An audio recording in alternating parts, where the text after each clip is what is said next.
The relentless Arizona sun hung like a molten coin in the cloudless sky as Jake Morrison guided his magnificent stallion Thunder through the heat-shimmered landscape toward Willow Creek Trading Post. The year was 1908, and the American frontier was breathing its last gasps as automobiles began appearing in distant cities, though here in the vast Sonoran Desert, horses still ruled supreme, and a man's worth was measured by his character and the quality of his livestock. Jake Morrison was 32 years old, with the weathered hands and sun-creased face of a man who had spent nearly 2 decades working cattle under the punishing southwestern sun. His steel-gray eyes held the quiet confidence of someone who understood horses, land, and the unforgiving nature of desert life.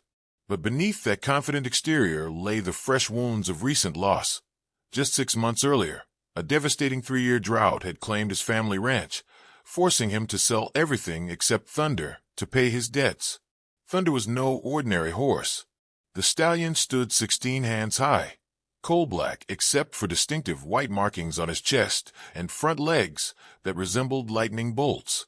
Jake had raised him from a colt, and their partnership had become legendary throughout the territory. Wealthy ranchers from as far away as California had offered astronomical sums for the horse, some as much as $800. More than most working men earned in 3 years. But Thunder wasn't just transportation or even livestock to Jake.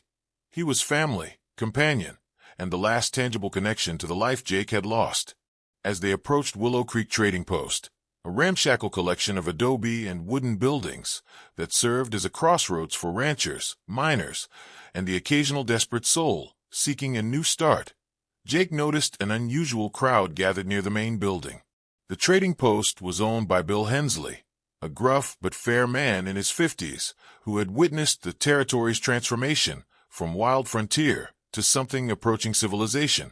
"That's one hell of a horse you got there, Morrison," Bill called out as Jake dismounted, his voice carrying a mixture of admiration and concern. "Still getting offers from those California ranchers?" Jake nodded, running his calloused hand along Thunder's powerful neck in a gesture that had become as natural as breathing. "Every week, seems like. But he's not for sale." He paused, studying the unusually large gathering of people. "What's all the commotion about?" Bill's expression darkened, and he spat tobacco juice into the dust with obvious disgust. "Charlie Bent's here with some Apache girl. Claims he found her wandering alone after her family died of some fever. Says he's been taking care of her." The older man's voice dripped with skepticism and barely contained anger. "Taking care of her, my ass. He's here to sell her to whoever's got the stomach and the cash." Jake felt his stomach clench as he followed Bill's gaze toward a scraggly mesquite tree that provided the only shade near the trading post's main building. There, sitting in the meager shadows, was a sight that would haunt Jake's dreams for years to come. A young Apache girl, probably no more than 14 years old, sat with her back against the tree trunk, her dark eyes enormous in a face that spoke of recent starvation and suffering. Her traditional Apache dress was little more than tattered rags, and her ribs were clearly visible beneath the thin fabric. Her lips were cracked from dehydration, and her entire posture spoke of someone who had given up hope. Standing beside her like a malevolent guardian was Charlie Bent, a man Jake recognized by reputation, if not personal acquaintance. Bent was a half-breed trader in his 40s, the product of a union between a white fur trapper and a Kiowa woman, but he had chosen to embrace the worst aspects of both cultures while rejecting their virtues. He had the hard, calculating look of someone who had survived by exploiting others' desperation, and his reputation for ruthless dealing and questionable morals was known throughout the territory. "What exactly is Bent planning to do with her?" Jake asked, though he suspected he already knew the answer. Bill's weathered face contorted with disgust. "House servant if she's lucky. Kitchen slave more likely. Charlie's not particular about who he deals with, long as they pay in silver." He lowered his voice to a whisper. "Word is, there's some mining camps where they'll pay top dollar for young girls, no questions asked about what they plan to do with them." The implications of Bill's words hit Jake like a physical blow. He had grown up in a household where his mother, God rest her soul, had instilled in him the belief that all human beings were equal in the eyes of the Almighty, regardless of the color of their skin or the circumstances of their birth. His father, a taciturn man who spoke more with actions than words, had reinforced these lessons by treating everyone, white, Mexican, or Apache, with the same fundamental respect and dignity. As Jake watched, Charlie roughly grabbed the girl's thin arm and hauled her to her feet, causing her to stumble weakly. She didn't cry out or resist, but Jake caught something in her dark eyes, a flicker of defiant pride that reminded him of a wild Mustang he had once spent months gentling with patience and kindness rather than force and brutality. "Sweet Jesus," Jake muttered under his breath, his hands unconsciously clenching into fists. "I know what you're thinking, Morrison," Bill said quietly, "but there's nothing we can do. It's legal, more or less. Charlie's got papers claiming custody of her, and the territorial authorities don't much care what happens to one Apache girl, especially one with no family to speak for her." But Jake's attention was no longer on Bill's words. Something deep in his chest, some fundamental sense of right and wrong that his parents had planted there years ago, was screaming at him to act. He thought about his mother, who had died of consumption when he was barely 16, and how she had always said that a man's true character was revealed not by what he did when people were watching, but by what he did when no one would ever know. "Hey, Charlie," Jake called out, walking over with what appeared to be casual interest. "I hear you're looking to make a trade." Charlie Bent's eyes immediately fixed on Thunder, and Jake could practically see the dollar signs reflecting in the man's pupils. Charlie had the look of a predator who had just spotted particularly choice prey. "Well, well," Charlie said, his voice oily with false friendliness. "Jake Morrison, I heard you were down on your luck after losing that ranch of yours. That's a mighty fine piece of horseflesh you got there." "Best horse in 3 territories," Jake replied honestly, his voice steady despite the rapid beating of his heart. "What are you asking for the girl?" Charlie's smile revealed teeth stained yellow from years of tobacco use. "You interested in buying yourself an Apache girl, Morrison? She's young, healthy when she's properly fed, could make a good servant with the right training and discipline." The casual way Charlie spoke about another human being made Jake's blood boil, but he forced himself to maintain a calm exterior. "What's your price?" Charlie studied Jake shrewdly, clearly trying to determine how much he could extract from this potential customer. "For you, Morrison, because I like you and I know you're an honorable man, $300. Cash money." Jake's heart sank. $300 might as well have been $3,000 for all the chance he had of raising that kind of money. Every cent he had left after paying his debts had gone toward basic survival over the past 6 months. But as he looked at the girl again, saw the way she held herself despite her obvious weakness and despair, he made a decision that would change both their lives forever. "I don't have $300, Jake said quietly, "but I'll trade you Thunder for her." The silence that followed was so complete that Jake could hear the buzz of flies around the water trough and the distant cry of a hawk circling overhead. Every person within earshot turned to stare, their faces reflecting various combinations of shock, disbelief, and outright incredulity. Charlie's jaw actually dropped open. Thunder was worth at least $500 to the right buyer, possibly more.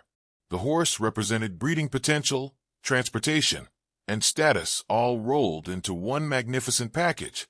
"You're joking," Charlie stammered, but his eyes were already calculating the profit potential. "I'm not joking," Jake replied, his voice steady as granite. "My horse for the girl. Straight trade, no money changing hands." The girl looked up at Jake for the first time, her dark eyes studying his face with an intensity that made him feel as though she was looking directly into his soul. She spoke no English that he could tell, but there was an unmistakable intelligence in her gaze that told him she understood exactly what was being discussed.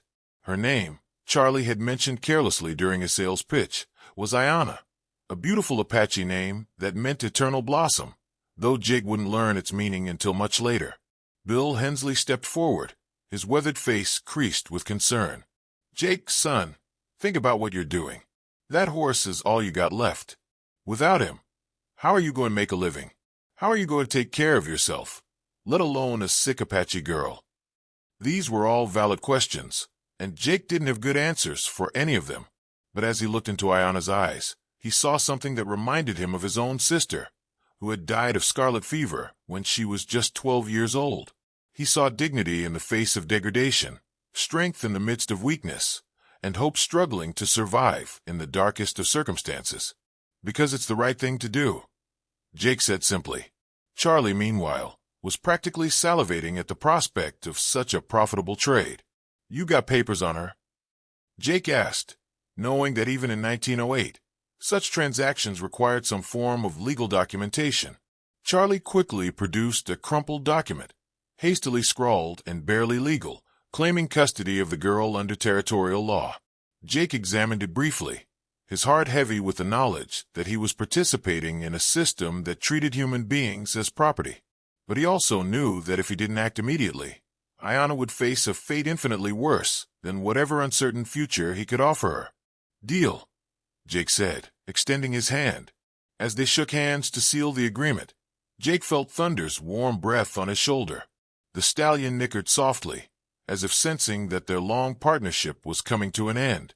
Jake's throat tightened as the full weight of what he had just done settled over him, like a heavy blanket. Thunder had been his companion through countless lonely nights on the range, his means of making a living, his most valuable possession, and his last connection to the life he had lost. Now he was walking away with nothing but a frightened Apache girl and the desperate hope that he had made the right choice. Pleasure doing business with you, Morrison, Charlie said, already reaching for Thunder's reins with greedy hands. Jake turned to Ayana, who was watching him with a mixture of wariness and something that might have been the first stirring of hope she had felt in months. Come on, he said gently, gesturing toward the trading post.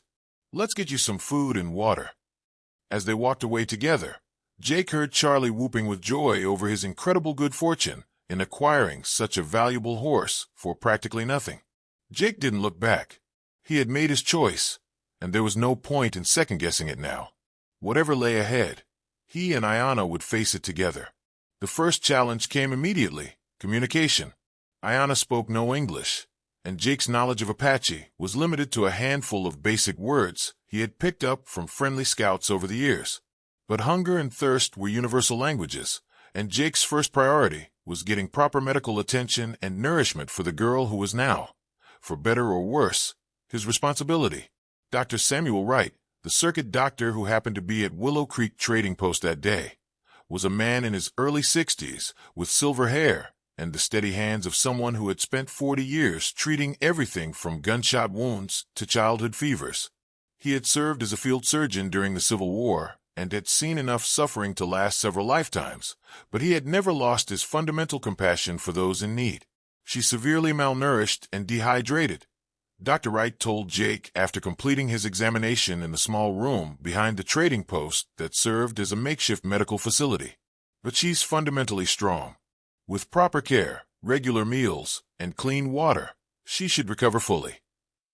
The doctor paused, studying Jake with keen eyes. But I have to ask, Jake, what exactly are you planning to do with her?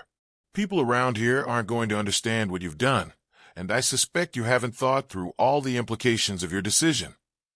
Jake had been asking himself the same questions since the moment he shook hands with Charlie Bent. He had no money beyond the few dollars in his pocket, no home, no steady employment, and no clear plan for the future. Taking on the responsibility of a traumatized Apache girl seemed like the act of a man who had lost his mind along with his horse. I don't know yet, Doc, Jake admitted honestly. But I couldn't leave her with Charlie. You know as well as I do what would have happened to her. Dr. Wright nodded grimly. He had treated too many women and girls who had fallen into the hands of men like Charlie Bent, and the memories of those cases still haunted his sleep. I know, and I respect what you did. It took real courage. But you need to think practically now. Where will you stay tonight? How will you feed her? And what happens when word gets out that Jake Morrison traded his prize stallion for an Apache girl? These were all valid concerns, but Jake had committed himself to this path, and he was determined to see it through, no matter how difficult it might prove to be. I'll figure it out as I go, he said with more confidence than he felt. The first few days were among the hardest of Jake's life. He used his last few dollars to rent a small, cramped room above the trading post, and he spent his time trying to communicate with Ayanna and helping her regain her physical strength. She was deeply mistrustful at first, flinching whenever he moved too quickly or spoke too loudly, and Jake realized that her experiences with white men had taught her to expect violence and cruelty. But gradually, through patience and gentle persistence, she began to respond to his kindness. The breakthrough came on the third day when Jake was trying to explain that he wanted to help her, not harm her. Frustrated by the language barrier that seemed to make every simple communication an impossible challenge, he picked up a stick and began drawing pictures in the dirt outside their room. A crude stick figure of a man, himself, and a smaller figure, her, with the larger figure offering food and shelter to the smaller one. Ayanna studied the drawings intently, her dark eyes moving from the pictures to Jake's face and back again. Then, to his amazement, she picked up her own stick and drew her own picture. Two figures walking side by side along a winding path, with the sun shining overhead. Together, Jake said, pointing to her drawing and speaking the words slowly and clearly. "We go together." Ayanna looked at him for a long moment, her expression serious and thoughtful. Then she nodded slowly and repeated the word with careful pronunciation. Together. It was her first word of English, and it marked the beginning of their real communication. Over the following weeks, Jake patiently taught her basic English words and phrases, while she taught him Apache words and concepts. They developed an elaborate system of gestures, drawings, and simple words that gradually bridged the gap between their very different languages and cultures. As Ayanna's physical health improved with regular meals and clean water, her personality began to emerge from behind the wall of fear and mistrust that trauma had built around her. Jake discovered that she was remarkably intelligent, with a quick wit and a dry sense of humor that often caught him off guard. She had been educated in the traditional Apache way, with extensive knowledge of plants, animals, weather patterns, and survival skills that impressed Jake with their sophistication and practicality. "Your people?" Jake asked one evening as they sat by a small fire outside the trading post, the desert stars brilliant overhead. "Where are they now?" Through a combination of simple English words, Apache phrases, and expressive gestures, Ayanna told him the tragic story of her family's death from fever, her desperate wandering alone in the desert, and her eventual capture by Charlie Bent. She had been resigned to whatever fate awaited her until Jake appeared and changed everything with his unexpected act of compassion. "Why?" she asked him, using one of her newly learned English words while gesturing toward the empty corral where Thunder was no longer standing. "Why trade horse for me?" Jake considered his answer carefully, knowing that his words would be weighed and remembered. "Because you're a person, not property. Because everyone deserves a chance at a decent life. Because—" He paused, struggling to find words that would translate across the vast cultural divide between them. "Because it was right." Ayanna nodded slowly, as if this explanation made perfect sense to her despite its simplicity. "In my people's way," she said carefully, her English improving daily. "When someone saves a life, they are responsible for that life. You understand this." Jake felt the full weight of her words settling over him like a mantle of responsibility.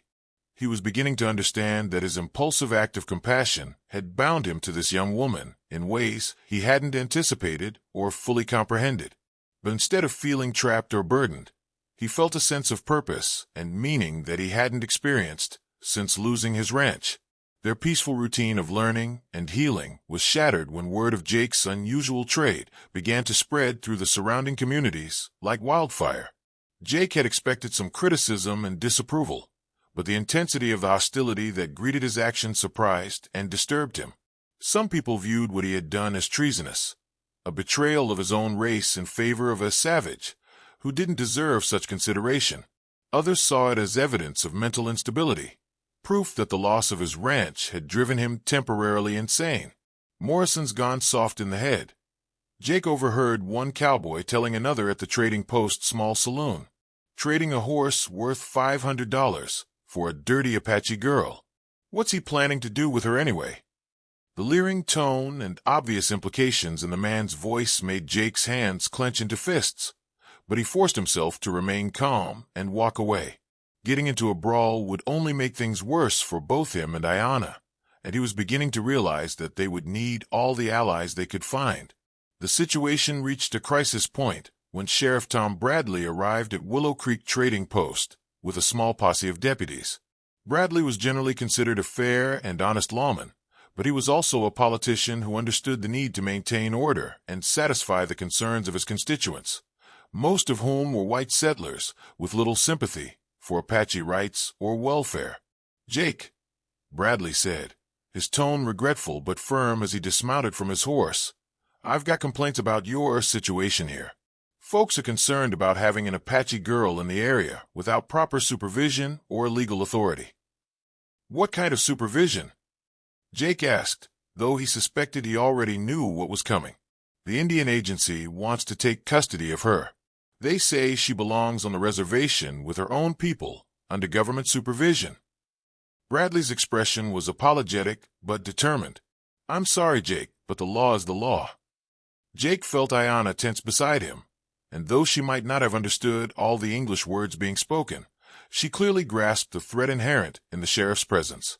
"She doesn't have any people left, Tom," Jake said desperately. "They died of fever. She was starving when I found her with Charlie Bent." "That's unfortunate, but it's not really the point," Bradley replied. "The law is clear about Apache children. They belong under government supervision on the reservation." Jake looked at Ayanna, seeing the fear returning to her eyes, the same fear he had seen when she was sitting under that mesquite tree waiting to be sold. The reservation system in 1908 was a far cry from the traditional Apache way of life. Children were routinely separated from their families, forbidden to speak their native language, and forced to abandon their cultural identity in favor of what government officials considered civilization.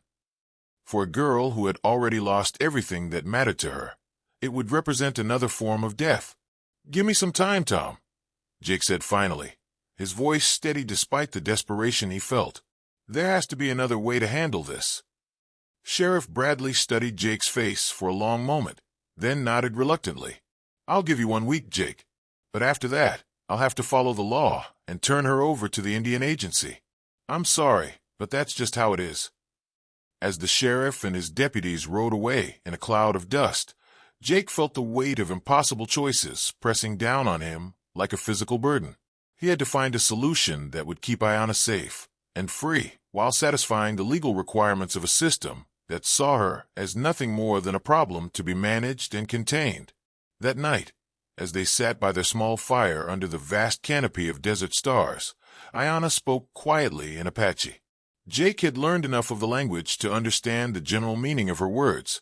She was thanking him for his kindness and protection, but she didn't want to be a burden or cause trouble for him. She was prepared to go to the reservation if it would keep him from getting into serious legal difficulties. "No," Jake said firmly, switching to Apache for emphasis. "We stay together. I promised." Ayanna looked at him with an expression that combined gratitude, amazement, and something deeper, a growing trust and affection that touched Jake's heart more than he expected. "You learn Apache words fast," she said in English, a small smile playing at the corners of her mouth. Jake smiled back. "I have a good teacher." But privately, he wondered if his determination to keep his promise would be enough to overcome the legal and social forces aligned against them. The week was passing quickly, and he still had no idea how to solve their seemingly impossible dilemma. The solution came from an unexpected source, arriving in the form of Father Miguel Castellanos, a Catholic priest who served the scattered communities of the desert borderlands. Father Castellanos was a man in his early 50s, originally from Mexico, who had spent the past 20 years working tirelessly to build bridges between the white settlers, Mexican families, and Native American communities that often seemed locked in permanent conflict. He was a small, compact man with prematurely gray hair and hands that showed the calluses of someone who worked alongside his parishioners in building churches, schools, and homes. But it was his eyes that most people remembered, dark, compassionate eyes that seemed to see directly into a person's soul and find the good that existed there, no matter how deeply it might be buried. "I heard about your situation," Father Castellanos told Jake as they sat in the trading post's small dining area, the afternoon heat making the adobe walls too hot to touch. Word travels fast in the desert, especially when it involves something as unusual as what you've done. Jake studied the priest's face, looking for signs of judgment or disapproval, but finding only genuine concern and interest. I suppose you think I'm crazy too. On the contrary, Father Castellanos replied with a slight smile. I think you may be one of the sanest men I've met in a long time. It takes real wisdom to recognize the humanity in someone that society has taught you to see as different or inferior. Then maybe you can help me figure out how to keep her safe, Jake said desperately. Because in 4 days, Sheriff Bradley is going to come back here and take her to the reservation, and I don't think she'll survive that. Father Castellanos nodded gravely. I may have a solution, but it will require sacrifices and commitment from both of you. Are you prepared for that? What kind of solution? Legal adoption, the priest explained.